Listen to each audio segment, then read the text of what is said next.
But how Hunter children to do? This year the Queen Quet coming to Hunter for Gullah Geechee TV Nation News. This year day in the Gullah Geechee Nation in Chucktown, South Kakalaki. We the rally for join with your Martin family for bring justice for Trayvon Martin. Hunter children tune in for this year episode and Hunter going know that this year the work going on. Good afternoon. I am Kathleen Rogers, Executive Director of the YWCA. And what I have for you is a release that came from our national. The YWCA here in Charleston, we were established in 1907, and we have a long history of fighting civil rights issues and being in the forefront of how it has impacted this particular community. And this is what's released from our national office. Gloria Liu is our current Chief Executive Officer of the YWCA USA. The parents of Trayvon Martin are in Washington, D.C. today to attend a forum on hate crimes and racial profiling organized by members of the U.S. House of Representatives Judicial Committee. As fellow citizens and parents, the YWCA extends our condolences to Trayvon Martin's parents on the loss of their son. As activists whose mission includes eliminating racism along with empowering women, the YWCA deplores the circumstances of his death. An unarmed 17-year-old killed by an armed adult neighborhood volunteer who was supposed to help make his streets safer, not a place of mortal danger. 60 years ago, Emmett Till, a 14-year-old black boy from Chicago, was shot and bludgeoned to death by a white man while visiting Mississippi because he supposedly whistled at a white woman. Justice was not served then, and it is not being served now. The YWCA has stood up for racial justice time and time again during the 150 years of our history in this country, and we stand now with Trayvon Martin's family to call for justice. Specifically, we call upon the Department of Justice, Congress, and Florida officials to press for a thorough and fair investigation to ensure that justice is served. This incident has been especially painful for parents, particularly those of color, who worry about their children's safety and how racial profiling can lead to tragedy. As an organization committed to eliminating racism and combating discrimination, we are steadfast and unwavering in our commitment to ensuring our society is respectful of all, without regard to race, color, national origin, gender, sexual orientation, or gender identity. More than ever, we commit to continuing our work to promote racial justice. I was with a group of women the week that this news first came out, and what I found very interesting about the discussion was the women were saying, we have to have a talk with our son. I'm afraid for my son. I thought we had passed the time where we would have to sit our children down and have the talk. But the reality is we still need to have the talk out of fear of what could happen to our young black males. And that is a travesty that we have to continue to do that. The YWCA on April 27th is having a stand against racism. We're going to form a human link at the foot of the Ravenel Bridge. And we want as many of you to come out and support us as possible, because we want to make a statement that diversity needs to be embraced in our community, in our nation, and issues like this truly need to be a part of our past and not continue to be a part of our future. Thank you. NAACP has had a close working relationship in recent times with the College of Charleston, which is doing great things and has just formalized this program for diversity. We're very happy to have George Hopkins from the college here. We'd ask him if he would come forward at this point.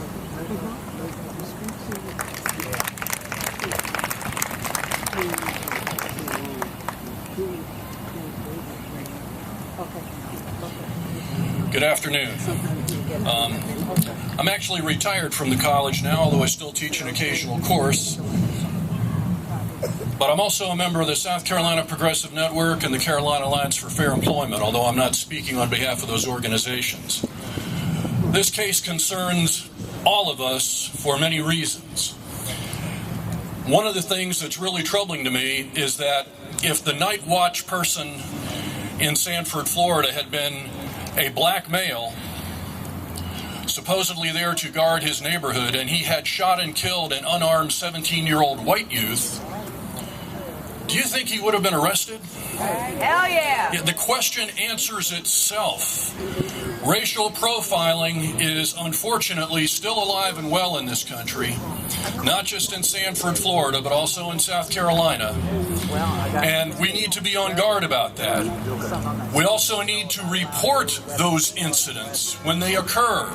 Report them to the South Carolina ACLU, report them to the NAACP. We've got to document instances of this type of thing. We also have a problem with these gated communities, with these private security forces, the privatization of security. Guys like Zimmerman, a police academy wannabe who didn't make the cut, who then nonetheless does not obey the order given him by the police not to follow Trayvon. Neighborhood Watch is supposed to watch and observe and call into the police. Once he started following Trayvon, he was not obeying the law. That was part of the problem with privatized security forces who are not well trained, not well disciplined, and are not sensitized to issues of diversity.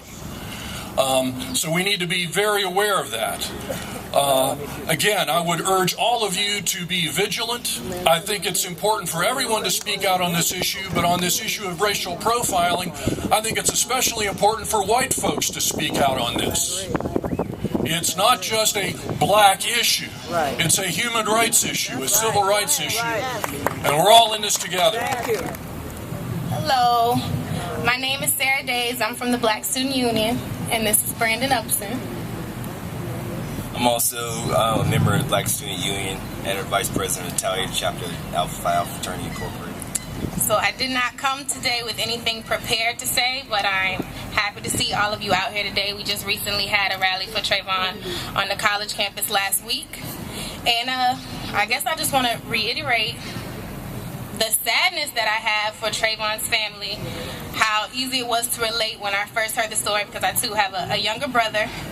And as a growing black man, you know, there are certain things that you try to tell him to prepare him for the world. And so it broke my heart to see that it seems like some things just can't be prevented.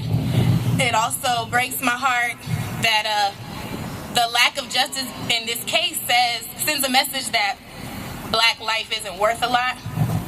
And although that is not the truth, I think that's what it says. And so I just want to see a lot more rallies and demonstrations and people gathering together to talk about race and to talk about injustice and talk about profiling and talk about the fact that we're all in this together. And the only way this will end is if we continue to work together to stand out. My mother said that positive people, you know, we outnumber the negative, but the negative gets all the press. So as we continue to do this, you know, we will pay respect to Trayvon, keep his memory alive, and hope to end tragedies like this. Let me present to you Representative David Mack and then former Representative Lucille Whipper in that order.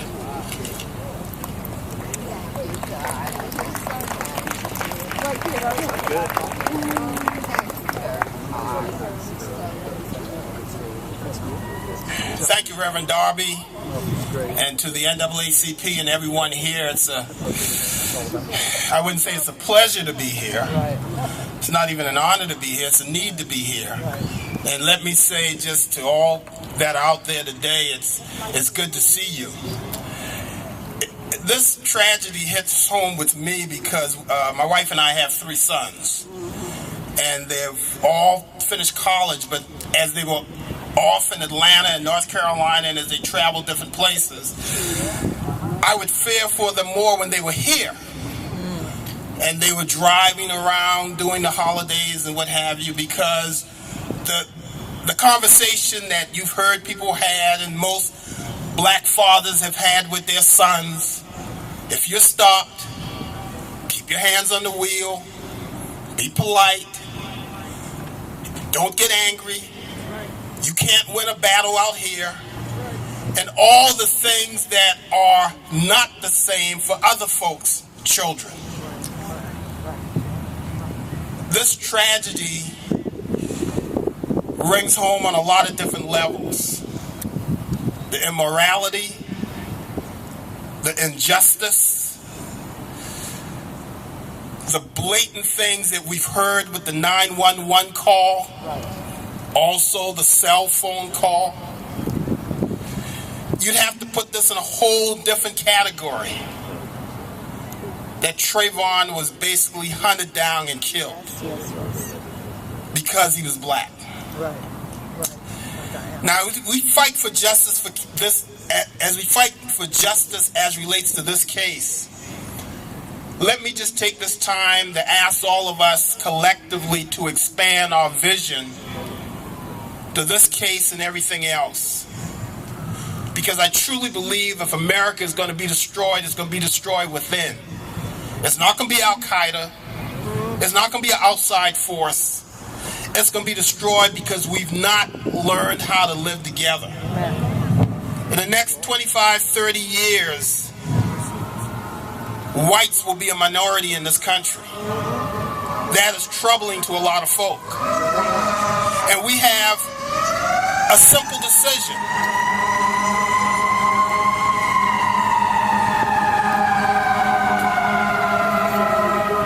We have a simple decision. Either we live together or we get destroyed together. Very simple. From the inside out, either we live together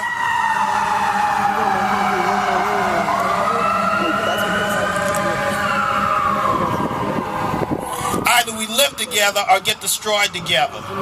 The choice is ours. I know right now I'm preaching to the proverbial choir, as they say, because no one here had to be here today.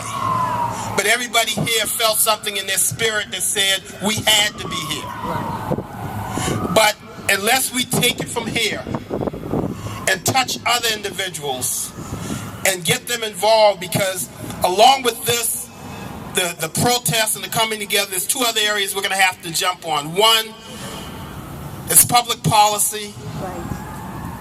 As was mentioned, all the bad laws from the local, state, and federal level. Policy and also economics. What do we do with economics?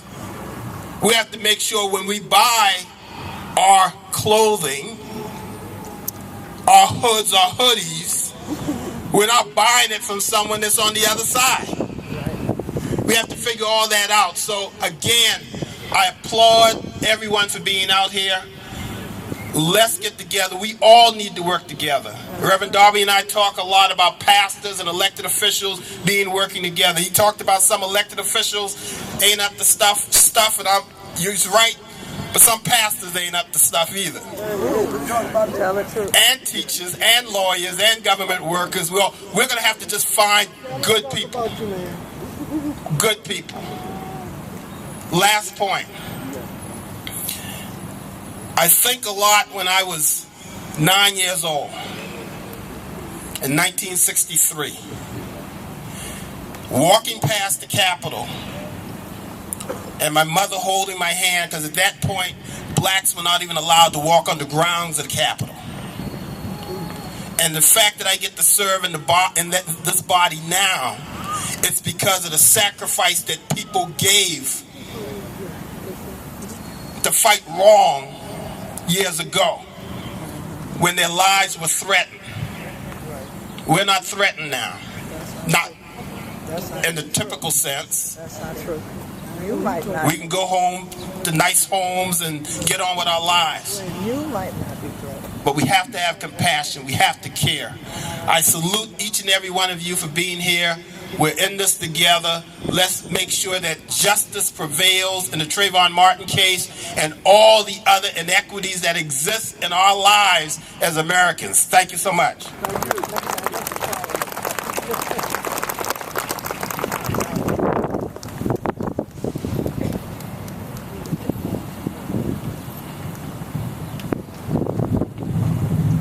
Good afternoon. Good afternoon. I didn't come to speak, but the incident that happened has made me feel that I'm a part of a recurring nightmare. My activities as a young mother was brought back to mind how in rearing sons, you had to warn them of what not to do and what not to say because their lives were in danger. I can remember one of the statements that I would always make to my young sons as they went around. If you see a truck and it got a Confederate flag on it, go in the opposite direction. We were very careful about trying not to ride the bus. In many instances, as David Mack said, when he was growing up along with my sons, we would have to hold their hands and be sure that they were not in certain places. And it's a sad commentary that we are going back to that. But what I would like to say to us most of all at this point in my life is that we cannot create changes with the majority being silent. Right. There are many ways that you can express yourselves so that our lawmakers would be very much aware of the fact that they're not in the majority. Right. The majority is silent.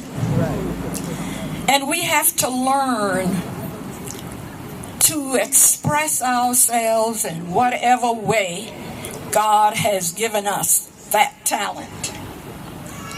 It may be talking to a neighbor in a, quote, integrated community. It may mean getting our church members who just praise the Lord on Sunday and don't do anything on Monday through Saturday. And until we realize that in a democracy, the power is with the majority, Right. we will continue to have a small number of people putting us back. And I heard the president say today, talking about economics, and you know the old saying about we can help those at the bottom and let them from the back, from the top. We just have to seep down economics. Now, they've been saying that a long time, and it ain't worked yet. Right. And the president says it has to start at the bottom. So I'm here to urge you not to be a silent majority. Right. But whenever you can, participate in what we consider to be a democracy. If we don't, we will see cases like this repeating themselves over and over again. And let me tell you, those of evil intent, they know how to dig in. Yes, they do. And they're doing it, and not only in South Carolina, but across this nation. And it's because the majority remains silent. So my voice to you says, don't be a part of the silent majority, but be a part of the active majority. Thank you. Next one up, County Councilwoman Colleen Condon.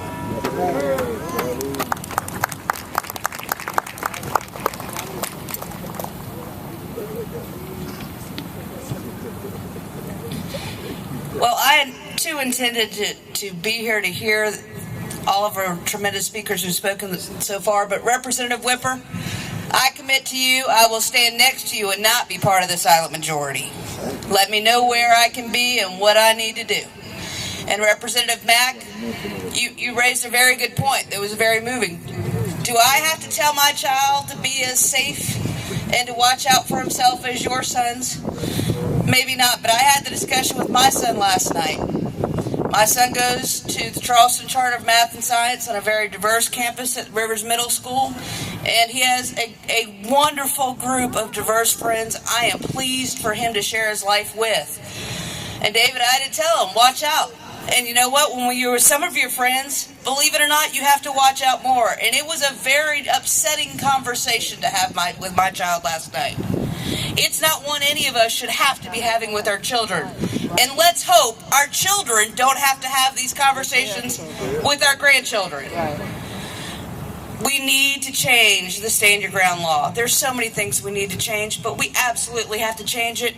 I don't think we have a right to use a gun even in our own home. And I say that as someone who was a rape survivor who hasn't said that publicly until last night in 20 years when I said it over there. It's been a long time, but there's no reason why any of us have a reason to be pulling a gun on somebody else who's walking up to us or even crawling in our window to maybe steal some change. We have got to change the laws. And unfortunately, it's not just happening in Sanford, Florida.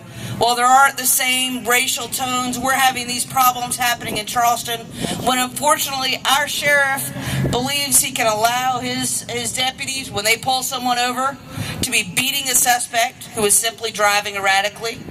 And then yesterday to be shooting 5 shots on Highway 61 at somebody who was pulled over for a traffic violation.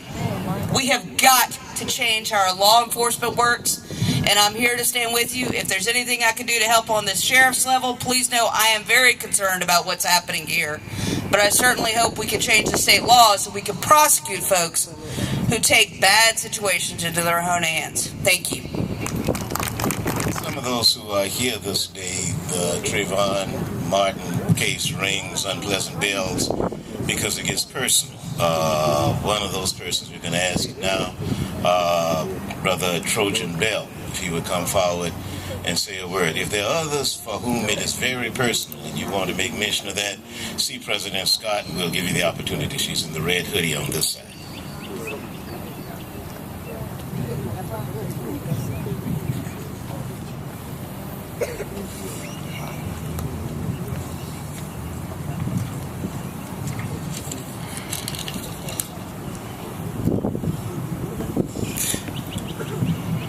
I have but 3 minutes to say something that will strike a blow of blessing to my race and to my community and help them see what I've seen, but not feel the hurt that I've felt.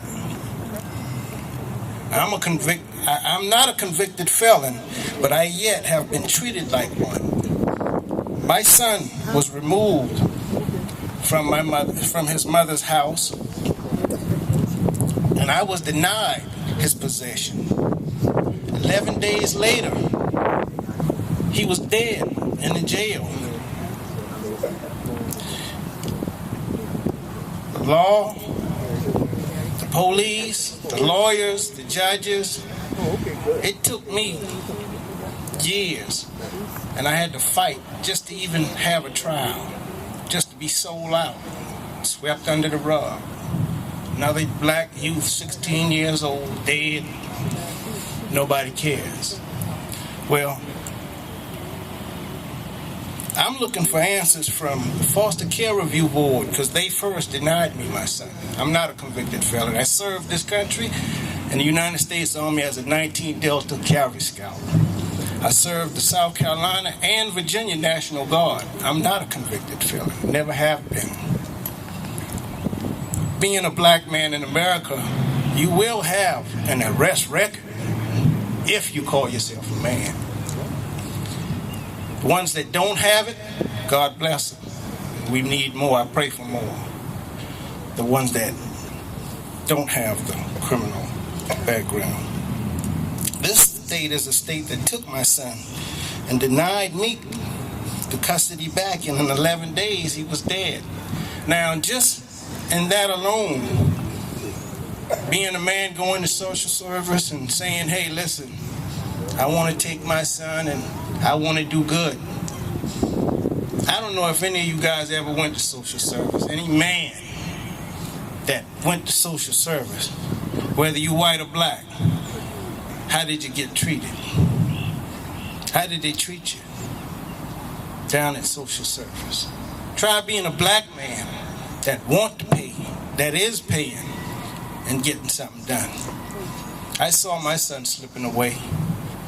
I went somewhere and I thought I could get help, and they had a lawyer down there, but no help.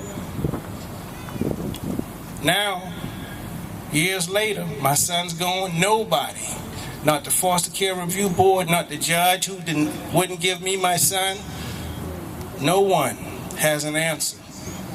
No one said sorry. Not from the city, not from the police department. Now keep in mind, I know people, being in the military, I know police officers. God knows we need police.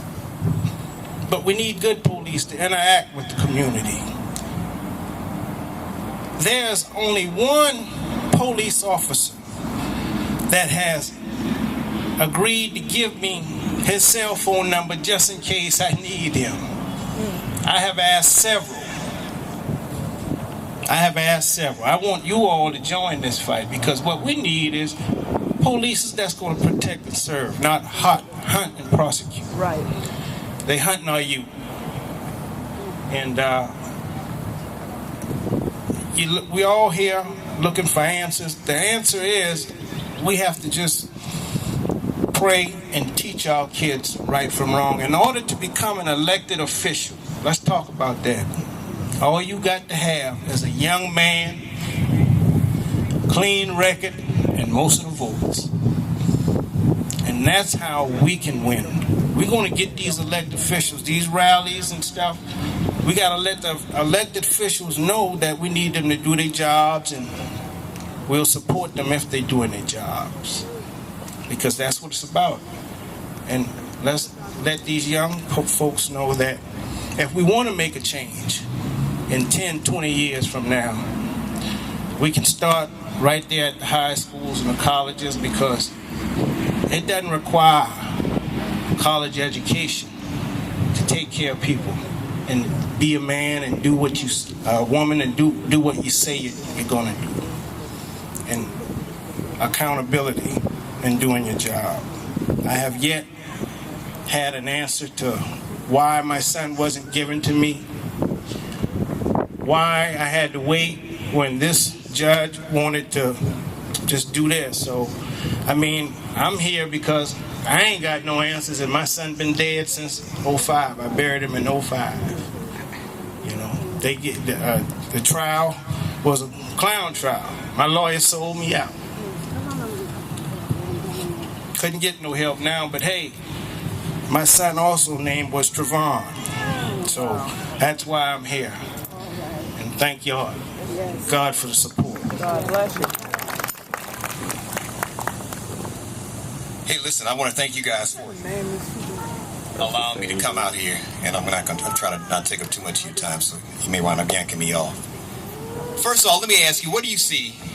What do you see when you see me now and you see this image? What do you see? Do you see somebody that's been blessed and fortunate enough to have the #1 radio show here in Charleston for the last 6.5 years? Do you see somebody who's an author, who's a comedian, who's a motivational speaker, who's a husband, who's a father of 2 girls, who's an uncle of nephews and nieces, of a young man who still to this day takes care of his mother and helped take care of his grandparents when they were on their deathbed? Or do you see something else? We talk about racial profiling. You know, it's funny, Mark Zuckerberg is the CEO of Facebook, who on a regular basis wears this attire. And if Mark Zuckerberg, the CEO of Facebook, walked up here, what would you see? Would you see a young white kid? It seems like he's into, black culture, is trying to be black, trying to be hip. Or if you didn't know, would you see him as a CEO of one of the most successful companies on the planet? If Bill Belichick, the head coach of the New England Patriots, walked up on this stage, who on the regular wears hoodies, would you see just a middle-aged white guy that's wearing a hoodie, just likes to dress comfortable? Would you see him as a successful NFL Hall of Fame caliber head coach, or would you see something else? Trayvon Martin is personal to me, his story, because I was Trayvon Martin. I just lived to tell about it. I grew up in Chicago. I was 17 senior in high school. We had just moved into one of the most prestigious, affluent neighborhoods in America, in Chicago, called Hyde Park. That name might ring a bell because President Obama and Michelle Obama owned a home. They lived in Hyde Park. As a matter of fact, they lived about 4 blocks from where I was a victim of racial profiling. Walking home in a leather jacket, black dress pants, black shoes. Police basically drive along as I'm walking home from school for a block, and they pull over, ask me for ID. Listen, I don't smoke, I don't do drugs, I don't drink alcohol, never got arrested for curfew, didn't have any babies out of wedlock, just on my way home from school. And at the end of the conversation, the officer said, well, listen, you fit a description. There was a young black male who had on blue jeans and a white t-shirt. And I said, I don't have on blue jeans and a white t-shirt. And I was humiliated. I was devastated to this day. I shared this story with my mother, and she vividly remembers she had never saw me that upset and that angry before, because I just felt humiliated. Like, what did I, how can I be a suspect? I fit the description because I'm black. I wasn't even wearing what you say the suspect was wearing. Let me take it back to Trayvon Martin's situation. What would have happened if the neighborhood watch person would have been an African American, and he would have saw a young white kid with a hoodie on that had a Confederate flag on it, maybe driving a pickup truck? And the black neighborhood watchman said he felt threatened, and he followed and pursued the guy and felt that he was up to no good and all these a-holes get away with it. How would you have felt? What if this was a Hispanic kid? Ironically, George Zimmerman, whose mother is Hispanic from Peru, has probably been a victim of racial profiling himself. How would he have felt if an officer would have pulled up to him and said, you know, you look suspicious. You look like you're here illegally. What if it would have been an Arab child that would have been profiled? Oh, you look suspicious. You look like a terrorist. See, when you profile one child, you profile every child, because we all fit somebody's profile. We all have perceptions. Right. Yes, we all have built-in perceptions and maybe some with stereotypes when you act upon it. So my challenge is, I hear people, we talked about the talk, especially the talk that African Americans have with their sons, that my mom and grandparents had with me. Right. And even I've heard some whites speak about having conversations. When are we going to have the talk with the adults? We don't need to have the talk with the children. Why don't we have a talk with adults and begin to say, when are we going to be able to see each other as human beings? Right. Like I said, if Mark Zuckerberg walked up here or was walking, George Zimmerman wouldn't have saw him as a criminal. I can't assume that every white kid that's wearing a Confederate flag on his hoodie or t-shirt is a racist. That would be ignorant of me.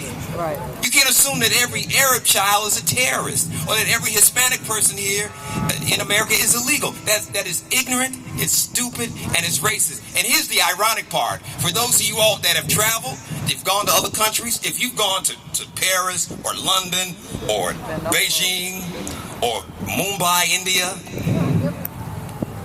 black, white, Hispanic, you know what they say? You know what they call us? Americans. We're not black. We're not white. We're not Asian. So I challenge the adults. I challenge, even though I'm probably speaking to the choir, I challenge the whites, conservative, liberal, Tea Party, atheist, Christian, Jewish, Muslim, agnostic. Understand that, as my mother said, teeth and tongue fall out, and whether we like it or not, we are here together and united. We stand, divided, we fall. And we got to get this poison out of our system for our children, because when you profile my child, somebody could be profiling your child. I don't want to take up any more of your time. I'm just speaking as a father, not representing my company, my radio station, or anything else. When I see children in the neighborhood, my daughter has friends who are black and one child from Turkey, all races and colors. When I see any child, I see my child. So please, when you see a child, irregardless of the race, see your child in that child. Thank you for your time.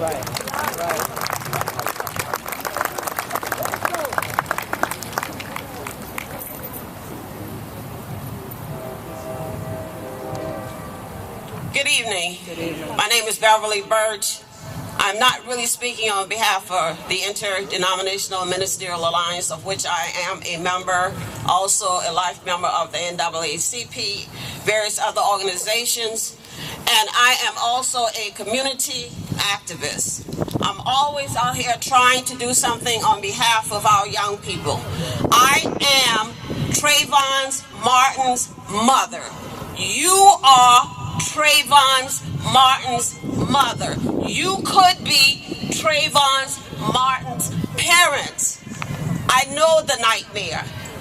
I know what could happen. We constantly have to remind our children, our sons in particular, when they leave home. And this is a daily conversation. And we shouldn't have to do that. But my mother did it for my brothers. I'm doing it for my sons. And that's what you have to do for your children. I am Trayvon Martin's mother. How would you feel if what happened to Trayvon happened to your son? Trayvon did not do anything wrong. He left home to go to the store and was hopeful that he would return home. How could such a tragedy happen? It's just unbelievable what happened to Trayvon. So as we gather today, just like rallies all across America, we're not out here today just to make noise. We are here today to make a statement that justice must prevail. Justice must prevail for all of the Trayvon Martins in this country. A black man has no rights that America is going to respect. And we have to change that in America. Absolutely right. We have to change that. Right. Our sons have the inherent right to walk these streets, to drive their cars just like any other American. Right. So we're not here today about race. We are here today about justice. And Zimmerman took an innocent child's life. Right. I have been so bothered, so troubled since this happened because I too have a son. I live in a white neighborhood. I have lived there for 20 years. And I can remember the first week we were in that community, my daughter went outside to play. And a little white girl, couldn't be no more than about 5 years old, came down the street and said, "Oh my God, black people in my neighborhood?" You know, we have to change the stereotype and the perception that we have as a people and learn to get along. It's all today about justice. Thank you. Thank you.